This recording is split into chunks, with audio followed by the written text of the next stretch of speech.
Hello students, good morning. Welcome to JEE online classes. Students, आज 20 जुलाई 2020 को हम फिर करंट अफेयर्स के और मोस्ट क्वेश्चंस लेके आए हैं जो प्रत्येक एग्ज़ाम के लिए बहुत ज़रूरी है। और स्टूडेंट्स, एक बार मैं आपको फिर एक बात कहना चाहूँगा कि जो इस चैनल पे नए व्यूवर्स हैं वो एक बार चैनल को सब्सक्राइब कर लें। और स्टूडेंट्स, आप वीडियो पूरा वॉच करें जिससे कि आपको प्रत्येक प्रश्न के बारे में इफ़ेक्ट का पता चले। तो स्टूडेंट्स, आज बात करते हैं पहले प्रश्न की ओर। वह भारतीय शिपयार्ड जहां नॉर्वे के लिए स्वायत्त इलेक्ट्रिक उत्पादन इकाई स्थापित की जाएगी, यानी वह भारतीय शिपयार्ड यानी कि जो बंदरगाह है वहाँ नॉर्वे के लिए, नॉर्वे देश है उसके लिए स्वायत्त इलेक्ट्रिक उत्पादन इकाई स्थापित की जाएगी। तो पहला है कोचीन शिपयार्ड लिमिटेड, दूसरा है मझगांव डॉक लिमिटेड, सी है हिंदुस्तान शिपयार्ड लिमिटेड और डी है गोवा शिपयार्ड लिमिटेड। तो स्टूडेंट कौन सा हो जाएगा? देखो, अभी हाल ही की घटना है, तो स्टूडेंट्स इसका आंसर हो जाएगा कोचीन शिपयार्ड। कोचीन शिपयार्ड होगा, क्यों? हाल ही देखो सुर्खियों में रही थी ये घटना। क्यों होगा? देखो, इसकी इफेक्ट क्या था कि 16 जुलाई 2020 को कोचीन शिपयार्ड ने नॉर्वे के ASKO मेरीटाइम के साथ दो स्वायत्त इलेक्ट्रिक घाट बनाने संबंधी समझौता हस्ताक्षर किए। ये शायद इलेक्ट्रिक उत्पादन इकाइयाँ नॉर्वे सरकार द्वारा आंशिक रूप से वित्त पोषित होगी, जिनका उद्देश्य ओस्लो जोर्ड नॉर्वे तक उत्सर्जन मुक्त परिवहन सुविधा विकसित करना है। हमें ध्यान देना चाहिए कि नॉर्वे के जहाज 1846 किलोवाट आवर बैटरी द्वारा संचालित होते हैं। स्टूडेंट्स, नेक्स्ट क्वेश्चन की ओर चलते हैं। तो वह भारतीय संविधान संशोधन जिसके तहत दल बदल विरोधी कानून 1985 पारित किया गया। स्टूडेंट देखो, अभी राजस्थान गवर्नमेंट में जो दल विरोधी गतिविधियां चल रही है उसके अनुसार ये करंट अफेयर्स का सवाल हो सकता है। वैसे सवाल ये संविधान का है, तो देखो कौन सा है वो संशोधन। ए 50वां संविधान संशोधन, बी 51वां, सी 52वां और डी 53वां संविधान संशोधन। तो स्टूडेंट्स, कौन सा संविधान संशोधन है तो उसके बारे में हम चर्चा करते हैं। तो देखो, ये संविधान संशोधन है हमारे 52वां संविधान संशोधन। स्टूडेंट्स, तो देखो ये किस प्रकार है। तो 52वां संविधान संशोधन है वो दल बदल विरोधी कानून 1985 है। तो देखो इसके बारे में क्या फैक्ट है। राजस्थान राज्य सरकार के राजनीतिक संकट के दौरान विधानसभा अध्यक्ष द्वारा बागी विधायकों को दल बदल विरोधी कानून के तहत अयोग्यता नोटिस जारी किया है। ये नोटिस दल बदल विरोधी कानून 1985 के तहत जारी किया गया, जिसे 52वां संविधान संशोधन द्वारा पारित किया गया था। इसे भारतीय संविधान की 10वीं अनुसूची में जोड़ा गया है। स्टूडेंट्स, इसी के साथ नेक्स्ट सवाल की ओर चलते हैं। स्टूडेंट्स, उड़ीसा राज्य सरकार द्वारा निम्नलिखित में से किन गांवों को राजस्व गांवों के रूप में रूपांतरित करने की अधिसूचना जारी की गई है?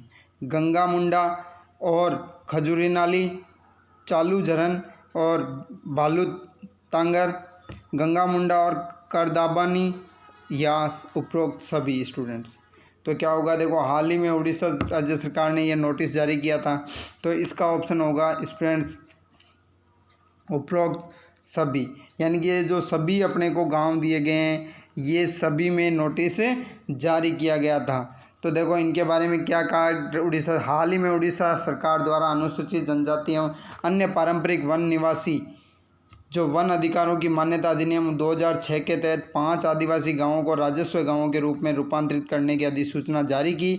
ये 5 ग्रामीण आदिवासी क्षेत्र गंगा मुंडा, खजूरी नाली, चालू झरन, भालू तांगर और करदाबनी है। हमें ध्यान देना चाहिए कि महापंजीयक और जनगणना आयुक्त के अनुसार एक राजस्व गांव भारत में एक छोटा प्रशासनिक क्षेत्र होता है जिसकी सुस्पष्ट परिभाषित सीमा होती है।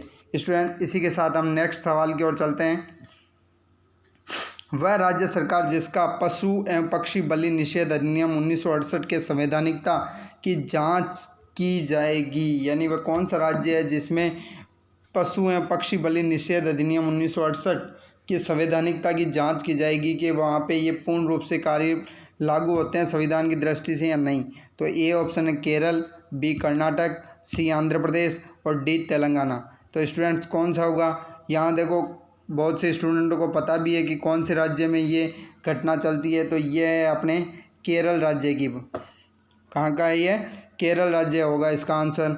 देखो कैसे होगा, तो केरल पशु और पक्षी बलि निषेध अधिनियम 1968 राज्य के अंतर्गत देवताओं को प्रसन्न करने के उद्देश्य से मंदिर परिसर में जानवरों और पक्षियों की बलि देने पर रोक लगाता है। यह अधिनियम भोजन के लिए जानवरों को मारने की अनुमति देता है, किंतु देवताओं के लिए जानवरों की हत्या की अनुमति नहीं देता, जिस कारण धार्मिक प्रथा पर अंकुश लगाने के कारण यह अधिनियम संविधान के अनुच्छेद 25(1) के तहत मौलिक अधिकारों का उल्लंघन करता है स्टूडेंट। इसी के साथ नेक्स्ट सवाल की ओर चलते हैं। देखो, कोडियाकराई वन्य जीव संरक्षण अभ्यारण्य किस भारतीय राज्य में स्थित है? ए कर्नाटक, बी तमिलनाडु, सी केरल और डी आंध्र प्रदेश। तो स्टूडेंट्स ये किस में होगा? देखो, कोडियाकराई वन्य जीव संरक्षण अधिनियम अभ्यारण्य किस भारतीय राज्य में स्थित है? तो कर्नाटक, तमिलनाडु, केरल और आंध्र प्रदेश। तो इसमें से क्या हो जाएगा स्टूडेंट्स? इसका आंसर हो जाएगा केरल। ये कहाँ पे स्थित है? केरल में स्थित है स्टूडेंट्स। देखो, कोडियाकराई वन्य जीव संरक्षण अभ्यारण्य वर्ष 1967 में भारत के स्थानिक स्तनपायी प्रजाति ब्लैक बक के संरक्षण के लिए बनाया गया। इसका अंतर्राष्ट्रीय नाम पॉइंट केलीमेर वन्य जीव अभ्यारण्य है। हाल ही में यहाँ हिरणों के पुनर्वास हेतु स्मार्ट सिटी योजना के तहत तंजावुर के शिवगंगई उद्यान 8 करोड़ रुपए की लागत से तैयार किया जा रहा है। इसलिए स्टूडेंट्स ये अभी अपने हाल ही की सुर्खियों में। नेक्स्ट सवाल देखते हैं। वह देश जिसके द्वारा अपनी मुद्रा का नामांतरण कर नई मूल्य व्यवस्था प्रस्तावित की है, यानी वो कौन सा देश है जिसने अपनी मुद्रा का नामांतरण किया है अभी हाल ही में? तो स्टूडेंट्स ए ऑप्शन है ईरान, बी आयरलैंड, सी वेनेजुएला और डी सीरिया। तो कौन सा होगा स्टूडेंट? हाल ही में देखो 2-3 महीने पहले की बात है कि वह देश जिसने अपनी मुद्रा का नाम चेंज कर दिया था। तो स्टूडेंट्स इसका आंसर हो जाएगा आपके सामने ईरान। वह देश कौन सा है? ईरान है। तो यहाँ पे देखो इसके बारे में क्या फैक्ट है। तो 7 मई 2020 को तेहरान, जो ईरान की राजधानी में स्थित ईरान सेंट्रल बैंक द्वारा अपनी ईरानी राष्ट्र की मुद्रा का नाम रियाल से बदलकर टोमन करने की घोषणा की, जिसके तहत प्राथमिकी रूप से एक टोमन का मूल्य 10,000 रियाल के बराबर कर दिया गया। इस नई प्रणाली को हाल ही में ईरानी संसद द्वारा देश में उच्च मुद्रास्फीति का प्रबंधन करने के लिए अधिकृत किया गया था। प्राथमिक रूप से ईरानी मुद्रा के अवमूल्यन के प्रमुख कारण थे। पहला, 1979 की इस्लामिक क्रांति, 1989 में ईरान इराक युद्ध, राष्ट्रपति अहमदीनेजाद का कार्यकाल और फोर्थ न्यूक्लियर डील से हाथ खींचना। तो ये 4 कारण थे जिसके कारण इनको नई नामांतरण करना पड़ा अपनी मुद्रा का। इसी के साथ देखो नेक्स्ट सवाल की ओर बढ़ते हैं। विश्व का प्रथम देश जिसके द्वारा कोविड-19 एंटीबॉडी विकसित करने की घोषणा की, यानी कौन से देश ने कोविड-19 एंटीबॉडी विकसित करने की घोषणा की? स्टूडेंट बहुत मोस्ट इंपॉर्टेंट सवाल है ये। तो देखो, पहला ए इजराइल, बी ब्रिटेन, सी चीन और डी अमेरिका। तो स्टूडेंट्स किसने की कि कोविड-19 एंटीबॉडी विकसित करने की घोषणा की थी? वो देश कौन सा? इजराइल, ब्रिटेन, चीन और अमेरिका। तो कौन सा होगा स्टूडेंट्स इसके लिए?